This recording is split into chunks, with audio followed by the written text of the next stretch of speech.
Hello students, चलिए आज की क्लास हम शुरू करते हैं एक नए टॉपिक के साथ में। आज मैं आपको बताने वाली हूँ कि कॉन्ट्रैक्ट्स कितने तरीके के हो सकते हैं, यानी किस तरह से उनको क्लासीफाई करते हैं। देखो, कॉन्ट्रैक्ट जो होता है वो किसी एक बेस पे नहीं बनता है, बहुत सारे तरीके हैं। तो इसको हमने मेनली 3 क्लासिफिकेशन दिए हैं और वो क्लासिफिकेशन है वैलिडिटी, फॉर्मेशन और परफॉर्मेंस। यानी वैलिडिटी पर्पस पे अगर देखा जाए तो कॉन्ट्रैक्ट कितने तरीके होंगे, तो उसको हमने 5 भागों में बांटा है। जैसे वैलिड है, अगर वॉइडेबल है, वॉइड है, इलीगल है और अनएनफोर्सेबल है। ठीक है, बिल्कुल इसी तरीके से फॉर्मेशन के बेस है उसके 4। एक्सप्रेसिव है, इम्प्लाइड है, क्वासियर, ई कॉमर्स है। अगर मैं उसे कहूँ कि परफॉर्मेंस बेसिस पर भी किस तरीके से बनता है कॉन्ट्रैक्ट, तो इसे कहना चाहिए कि ये 4 तरीके का है। परफॉर्म कैसे बन हो रहा है ये, तो एग्जीक्यूटरी है और एग्जीक्यूटेड है, यूनिलेटरल है और बायलेटरल है। ठीक है, अब थोड़ा सा समझ लेते हैं कि किस तरीके से चीजें आगे बढ़ती हैं। देखो, कॉन्ट्रैक्ट में आपको ये पता है कि एक contract is a combination of agreement and the enforceability before law.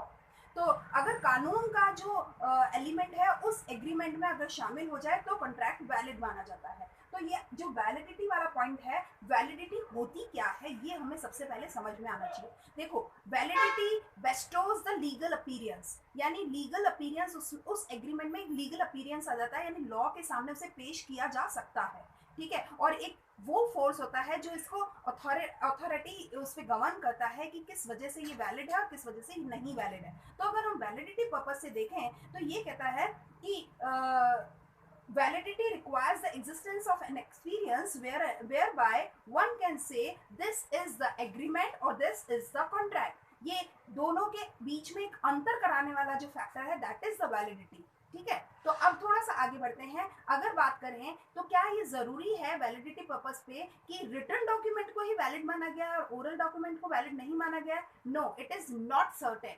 कभी भी ये जरूरी नहीं होता कि रिटन डॉक्यूमेंट ही वैलिड होगा और ओरल डॉक्यूमेंट वैलिड नहीं होगा। हो सकता है, सिंपल सी बात यह है उसमें वैलिडिटी एलिमेंट होना चाहिए। और अगर आप देखोगे तो आज का जो बिजनेस वर्ल्ड है उसमें बहुत सारे केसेस ऐसे होते हैं जो टेलीफोनिक कन्वर्सेशन से या ईमेल के जरिए बहुत सारे डील सैंक्शन होते हैं और उसी बेसिस पे हम ये कहते हैं कि वैलिड है। जरूरी नहीं है कि वो रिटर्न हो, लेकिन रिटर्न होता है तो थोड़ा सा और मजबूत हो जाता है, ये कह सकते हैं। लेकिन वैलिडिटी के लिए रिटर्न होना बहुत ज्यादा जरूरी नहीं है। तो अब थोड़ा इसी बेसिस पे हम इसके 5 क्लासिफाई कर रहे हैं। First is valid. देखो, वैलिड कॉन्ट्रैक्ट वो होता है जिसमें सैलिएंट फीचर जो हमने कहे थे वो सारे शामिल हो, यानी वो उसमें वैलिड कॉन्ट्रैक्ट होने के सारी चीजें शामिल हो। मिनिमम टू मिनिमम 2 पार्टीज हो, ऑफर हो, एक्सेप्टेंस हो, फ्री कंसेंट हो, लीगल अपीयरेंस हो। उसके अलावा उसमें ये कहता है लीगल फॉर्मेलिटीज हो, उसमें पर्पसफुल होना चाहिए, कंसिडरेशन होना चाहिए। वो सारी चीजें जो एक कॉन्ट्रैक्ट के सैलिएंट फीचर्स हैं, मैंने पिछले वीडियो में आपको बताई थी। ठीक है, तो अगर बात करें तो वैलिड कॉन्ट्रैक्ट वो हो गया। जैसे एक सिंपल इसका एग्जांपल अगर आपको समझना हो तो जैसे सेल और परचेज का एक होता है सिंपल, या एक सेल डीड है। उसमें सेल डीड में हम सारी चीजें लिखित में भी करेंगे, साइन भी करेंगे, स्टैम्प पेपर भी होगा, जो टेक्निकल फॉर्मेलिटीज है वो भी पूरी करेंगे, लीगल फॉर्मेलिटीज को भी पूरी करेंगे, कंसेंट भी फ्री लेंगे, वो सारी चीजें। तो एक सिंपल एग्जांपल हो गया वैलिड कॉन्ट्रैक्ट का। अब एक चीज है वॉइडेबल कॉन्ट्रैक्ट। देखो, वॉइडेबल कॉन्ट्रैक्ट में ये कहा जाता है कि जब किसी भी कॉन्ट्रैक्ट में जो कंसेंट है वो अगर फ्री नहीं है और ये बात अगर साबित हो जाए तो वो वॉइडेबल कॉन्ट्रैक्ट हो जाता है। यानी कि मान लीजिए किसी को डरा करके धमका करके कोई डीड साइन करवा ली। अब कोई कॉन्ट्रैक्ट साइन करवा लिया और उसमें वो जो एग्रीव्ड पार्टी जिसको आपने डराया है, अगर वो ये साबित कर दे कि मुझे तो डरा करके ये डीड साइन करवाई है, तो फिर अब ये वॉइडेबल हो गया। अगर वो चाहे तो इस वॉइडेबल कॉन्ट्रैक्ट को वॉइड में कन्वर्ट करवा सकता है, अदरवाइज वो वैलिड है। देखो, यहाँ थोड़ा सा समझ में आना चाहिए। मान लीजिए कि एक सेल डीड होती है। सेल डीड में मेरे पास एक जमीन है और मैंने किसी मिस्टर ए को बेचनी है, लेकिन मैं चाहता नहीं हूँ बेचना, पर मिस्टर ए ने मुझ पर दबाव बना दिया या मुझे डरा दिया या धमका दिया और मुझसे साइन करवा लिया कि मैं बेच रहा हूँ और वो खरीद रहा है। हो गई बात। तो अब दिखने में तो ये डॉक्यूमेंट एकदम सही है, यानी कि ये वैलिड है, ठीक बात है। लेकिन अगर मैं ये साबित कर दूं, क्योंकि मुझे तकलीफ हुई है इस चीज से ना, तो मैं अगर ये साबित कर दूं कि जो कंसेंट मुझसे ली गई थी वो कंसेंट फ्री नहीं थी, दबाव और डरा करके धमका करके मुझसे ली गई थी, और मैं ये जब साबित कर दूं तो वही डीड, वही सेल डीड वॉइड हो जाएगी, यानी मेरी जमीन उस मिस्टर ए के पास नहीं जाएगी। मगर डिपेंड क्या करता है, on the wellness of aggrieved party. जिस व्यक्ति को तकलीफ हुई है, इस केस में जैसा मैं बता रही हूँ कि मैंने मेरी जमीन को बेचना है मिस्टर ए को, अगर मैं ये साबित कर दूं कि मैंने जो ये कंसर्न दी थी वो फ्री नहीं थी, तो केवल मैं ही इसे वैलिड कॉन्ट्रैक्ट को वॉइड में कंप्लीट कर दूंगी, और ये वॉइडेबल अभी इस केस में है। तो जब तक कि कोई कॉन्ट्रैक्ट वैलिड से वॉइड में नहीं कन्वर्ट होगा, वो वॉइड नहीं माना जाएगा, वो वॉइडेबल होगा, यानी वॉइड किया जा सकता था लेकिन अभी वॉइड हुआ नहीं है, और अगर वो साबित नहीं होता है तो फिर वो वैलिड है। आप इसे ऐसे समझ लो कि वैलिड और वॉइड के बीच की एक सिचुएशन होती है voidable, which can be converted into void, but if it is not converted into void, it is supposed as a valid, तो इसे वैलिड माना जाता है। ठीक है, तो आपको वैलिड वॉइडेबल कॉन्ट्रैक्ट समझ में आ गया। बस इसमें एक चीज आपको याद रखनी है, एक तो कंसेंट फ्री नहीं होगी, और दूसरी चीज आपको याद रखनी है कि इसमें साबित कौन करेगा, जो एग्रीव्ड है, जो पीड़ित है, विक्टिम है, वही साबित कर सकता है, ना ही तो कोई दूसरी वाली पार्टी और ना ही तो कोई थर्ड पार्टी, कोई भी नहीं, केवल एग्रीव्ड पार्टी, बेनिफिशियरी नहीं साबित करेगा। अब आते हैं थोड़ा तीसरे पे, वॉइड। वॉइड का मतलब है जिसको शुरू से ही वैब इनिशियो वो वॉइड माना जाता है। वैब इनिशियो का मतलब होता है एब इनिशियो का मतलब होता है बिल्कुल खारिज, एट द बिगिनिंग ऑफ खारिज, मतलब शुरुआत से ही वो खत्म माना जाएगा। मान लीजिए कि किसी ने माइनर था और वो उसने उस पर कॉन्ट्रैक्ट साइन कर दिया और वो कॉन्ट्रैक्ट आगे बढ़ गया, और ये साबित हो जाता है कि जिस समय वो कॉन्ट्रैक्ट के एंटर में आया था, एंटर किया था, उस समय वो मेजर नहीं था, माइनर था, तो इसका मतलब वो वॉइड हो गया। यानी सिंपल सी बात है, कॉन्ट्रैक्चुअल कैपेसिटी अगर किसी भी एक पार्टी में नहीं है तो वो सारे कॉन्ट्रैक्ट वॉइड माने जाते हैं। आपको इस समय याद आ रहा होगा, मैंने एक केस लॉ बताया था, मोहरी बीवी वर्सेस धर्मोदास घोष। बस यही केस लॉ इसका बेस है कि कैसे एक कॉन्ट्रैक्ट जो वैलिड नजर आता था वो वॉइड कन्वर्ट हो गया। क्यों? क्योंकि जो उसके सेलेंट फीचर्स थे उसमें से कोई भी एक उसमें प्रेजेंट हो गया। ठीक है, तो वो वॉइड हो जाता है, और वॉइड कॉन्ट्रैक्ट जब भी हो जाएंगे तो कोई भी लेन देन नहीं आगे बढ़ेगा, वो सब निल हो जाएंगे, शून्य बन जाएंगे। ठीक है, अब आगे बढ़ते हैं इलीगल। जो भी लॉ के अगेंस्ट में जाएगा वो सब इलीगल। तो इलीगल का मतलब यानी आपने कानून के जो कंडीशंस थी उनके अगेंस्ट में जाकर के कोई एक काम कर लिया। यानी मान लीजिए कि कानून ने किसी चीज को करने से मना किया। सिंपल मान लेते हैं कि जैसे ओपीएम होता है, ओपीएम का मतलब है अफीम। जो अफीम होती है उसकी खेती है ना, लाइसेंस दिया जाता है तब तो आप उसकी खेती कर सकते हैं और उसका सेल वगैरह कर सकते हैं। लेकिन मान लीजिए कि आपने खेती तो करी और लाइसेंस आपके पास है नहीं, और अब आप किसी को बेच देते हो, इसका ये मतलब है कि आप कानून के ऊपर जाकर के इलीगल काम कर रहे हैं। इसी को हम स्मगलिंग कहते हैं। तो बिल्कुल इलीगल कॉन्ट्रैक्ट क्या है? कानून ने जिन चीजों पे रेस्ट्रिक्शन डाल दिए हैं, लिमिटेशन डाल दिए हैं या ऑब्लिगेशन हो गए हैं, उनको आप ओवरकम करके और कुछ और काम कर रहे हो अगेंस्ट जाकर के, दैट इज द इलीगल। तो ऐसे कॉन्ट्रैक्ट जिसमें आपने कानून के परे जाकर के कोई काम किया होगा, वो जब कानून की नजरों में आ जाएगा, जब वो कानून की नजरों में आ जाएगा तब वो इलीगल बन जाएगा, अदरवाइज वो लीगल ही माना जा रहा है। अब आगे बढ़ते हैं अनएनफोर्सेबल। यहाँ एक मैं क्लियर करना चाहूंगी, कई स्टूडेंट्स इलीगल और अनएनफोर्सेबल को एक ही मान लेते हैं। No, both are different. देखो, इलीगल तो वो है जो लॉ के अगेंस्ट में, और अनएनफोर्सेबल जो वो है जो अभी एनफोर्स नहीं किया जा सकता लॉ के सामने। इसमें आप याद रखो, इसमें कुछ टेक्निकल एरर हो जाती हैं या टेक्निकल डिफेक्ट्स और डिफॉल्ट्स हो जाते हैं, इस वजह से कोई कॉन्ट्रैक्ट जो है वो अनएनफोर्सेबल हो जाता है। जैसे मान लीजिए कि किसी एक डॉक्यूमेंट को तैयार करने में जो टेक्निकल चीजें थी या जो कंडीशंस थी उनको फिल करना था, यानी रिटर्न साइन होने चाहिए थे, 2 बंदों के होने चाहिए थे, या स्टाम्प पेपर 1000 रुपए का लगना चाहिए था, और किसी ने 100 रुपए का या 500 रुपए का स्टाम्प पेपर पे वो सारा डीड बनवा लिया है, तो वो अनएनफोर्सेबल माना गया। यानी इसको इम्प्रूव कर लिया जाएगा तो वो एनफोर्सेबल बन जाएगा, लेकिन इलीगल नहीं है वो। बस ये थोड़ा सा ध्यान रखना पड़ेगा। मगर अगर अनएनफोर्सेबल है तो वो लागू भी नहीं किया जा सकता, उसको तो सबसे पहले करेक्ट किया जाएगा, उसमें करेक्शन की रिक्वायरमेंट होगी। तो अनएनफोर्सेबल वो होता है जैसे सिंपल कि कंपनी का जो ये डॉक्यूमेंट्स है, एमओए है या एओए है, उसमें जो कंडीशंस को आपको पूरा करना चाहिए था उसमें कहीं कोई कमी रह गई है तो वो अनएनफोर्सेबल हो गया। पूरी करते ही, उसको सुधारते ही वो एनफोर्सेबल हो जाएगा। इस बेसिस पे मैंने बता दिया कि वैलिडिटी के 5 टाइप होते हैं कॉन्ट्रैक्ट में। अब थोड़ा आगे बढ़ते हैं, फॉर्मेशन। जब कॉन्ट्रैक्ट फ्रेम होता है, फॉर्म होता है, तो उस बेसिस पे ये कितने तरीके के हो सकते हैं। देखो, बहुत सिंपल। सबसे पहला जो टाइप है एक्सप्रेसिव। एक्सप्रेस कॉन्ट्रैक्ट वो जो बिल्कुल क्लियर समझ में आ रहा है, उसने इसको इतना दिया, इसने उसको उतना दिया, बस सिंपल, सब कुछ क्लियर है, ट्रांसपेरेंट है, दैट इज एक्सप्रेसिव। स्पष्ट, क्लियर है, कुछ भी चीज छिपी हुई नहीं है, उसको तो बोलते हैं एक्सप्रेस कॉन्ट्रैक्ट। जैसे सिंपल है सेल और परचेज के कॉन्ट्रैक्ट होना। अब दूसरा है इम्प्लाइड। इम्प्लाइड का मतलब होता है जो स्पष्ट ना हो, यानी गर्भित हो, और गर्भित का मतलब है हो तो सही लेकिन दिखे नहीं, हो तो सही लेकिन दिखे नहीं, उसकी जो है एग्जिस्टेंस नजर नहीं आती लेकिन उसकी एग्जिस्टेंस काउंट जरूर होती है। तो इम्प्लाइड कुछ ऐसा ही है। सबसे इंपॉर्टेंट चीज है इम्प्लाइड कॉन्ट्रैक्ट में कि इम्प्लाइड कॉन्ट्रैक्ट को आप कैसे पहचानेंगे। It is identified by the conduction of the parties, parties के कंडक्शन से यानी उसकी बिहेव से, उसके व्यवहार से पता चलता है कि ये यहाँ में है कॉन्ट्रैक्ट या ना में है कॉन्ट्रैक्ट। इसको कुछ ऐसा मान लो कि जैसे आप किसी टैक्सी को हायर करते हैं और हायर करने के बाद में आप उसको बैठ जाते हैं और डेस्टिनेशन पर चलने के लिए कहते हैं, तो अब इम्प्लाइड है कि यानी आप इससे जो टैक्सी वाला आपसे पेमेंट मांगेगा वो आप उसको दोगे।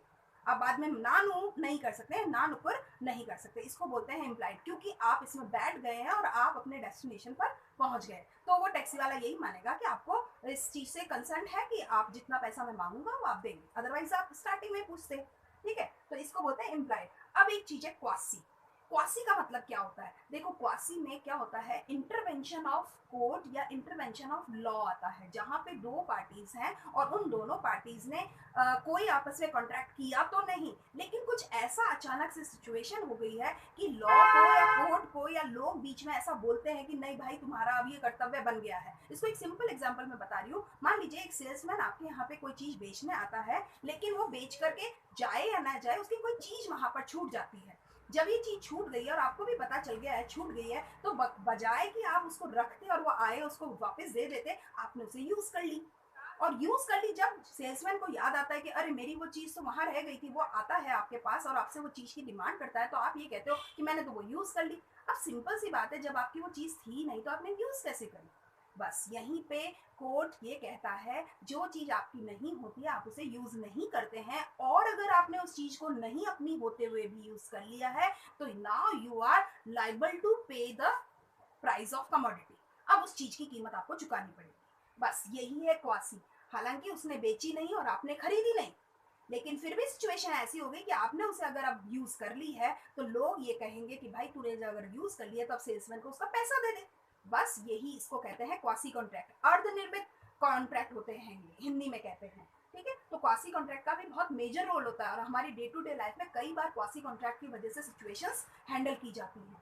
आगे बात करते हैं ई कॉमर्स। ये पहले नहीं था ऐसा कॉन्ट्रैक्ट जो फॉर्मेशन बेसिस पे था, लेकिन जब से जो इंफॉर्मेशन टेक्नोलॉजी का इतना ज़्यादा स्प्रेडिंग हुआ है उस वजह से ई कॉमर्स कॉन्ट्रैक्ट भी माने गए हैं। जैसे मेल लिख करके आपने किसी को दे दिया, या किसी के लिए आपने टेलीफोनिक ऑर्डर कर दिया, फैक्स कर दिया, या आपने किसी वेबसाइट पर जा करके ऑर्डर प्लेस कर दिया, ये वो कॉन्ट्रैक्ट हैं जो इंटरनेट की मदद से किए जाते हैं। याद रखो, इंटरनेट की मदद से जो किए जाते हैं उनको कहते हैं हम कॉन्ट्रैक्ट, ई कॉमर्स कॉन्ट्रैक्ट, और इनका भी आज पूरा रोल है।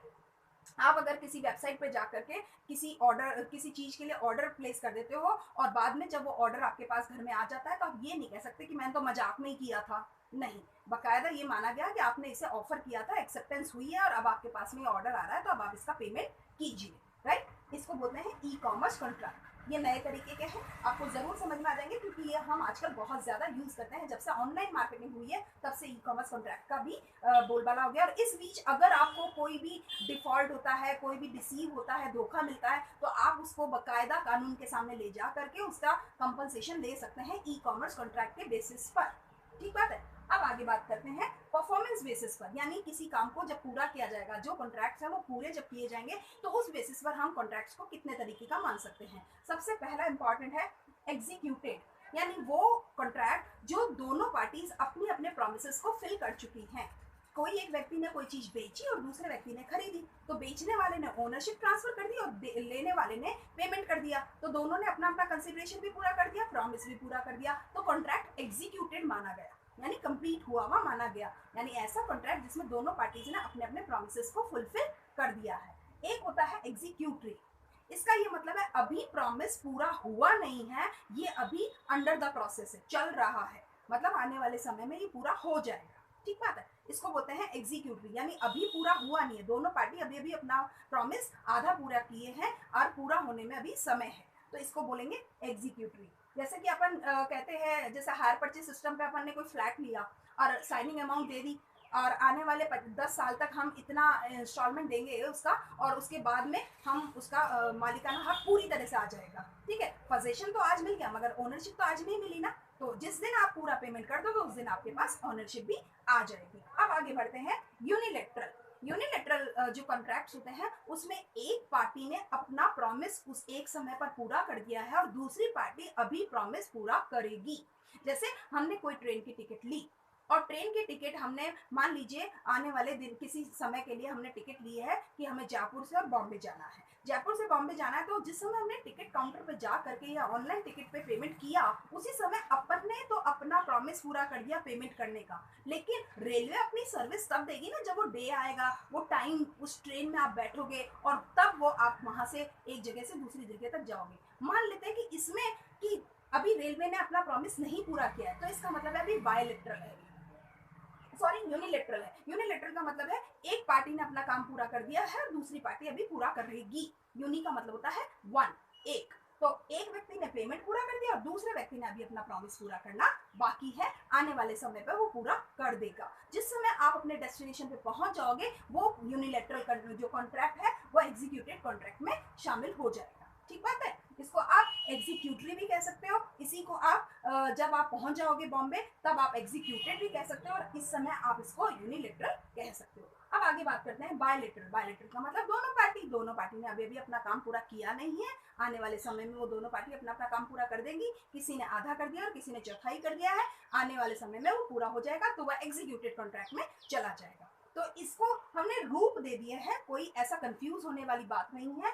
आप इसे मेनली एग्जीक्यूटेड और एग्जीक्यूटरी में भी समझ सकते हैं और इसको और ज्यादा अच्छे क्लियर करने के लिए इसे यूनिलेटरल और बायलेटरल में कन्वर्ट किया गया है, क्लासिफाई किया गया है। पूरी उम्मीद करती हूँ कि आपको जो क्लासिफिकेशन ऑफ कॉन्ट्रैक्ट है ये पूरी तरह से समझ में आया होगा। और इसके साथ साथ मैं आपको एक सजेशन दूंगी कि आप हमेशा जब भी कॉन्ट्रैक्ट एक्ट पढ़ोगे तो अपना वो जो केस लॉ है मोहरी बीवी वर्सेस धर्मोदास घोष, अगर आप नहीं जानते हैं तो मेरे पिछले वीडियो में मैंने इसे पूरी अच्छे गहराई से समझाया है, आप मेरे वीडियोस को देख सकते हैं। तो इस केस लॉ को आप टाइम टाइम पे इंट्रोड्यूस कर सकते हैं अपने आंसर में और मेनली वॉइड और जो फ्री कंसेंट वाले मामले होते हैं या माइनॉरिटी वाले कॉन्ट्रैक्चुअल कैपेसिटी वाले मामले होते हैं वहां पे ये केस लॉ बहुत अच्छे से आराम से हाईलाइट किया जाता है और बहुत अच्छे मार्क्स आते हैं अगर तरीके से आप इसको लिखते हैं। तो अगर आपने ये मेरा वीडियो नहीं देखा है मोहरी बीवी वर्सेस वाला तो आप देख सकते हैं। कॉन्ट्रैक्ट एक्ट जो इंट्रोडक्शन है उसमें मैंने ये इंट्रोड्यूस किया है आपको और उम्मीद करती हूँ कि आपको मेरे वीडियो समझ में आ रहे होंगे, पसंद भी आ रहे होंगे। अभी तक अगर आपने मेरे चैनल को सब्सक्राइब नहीं किया है तो सबसे पहले आप चैनल को सब्सक्राइब कीजिए और बेल आइकन को प्रेस कीजिए ताकि नए नए वीडियोस आपको नोटिफिकेशन इनबॉक्स में आते रहे। Thank you so much. मैं जयपुर से डॉक्टर तृप्ति विजयवर्गीय आपके लिए थैंक यू बोलती हूँ।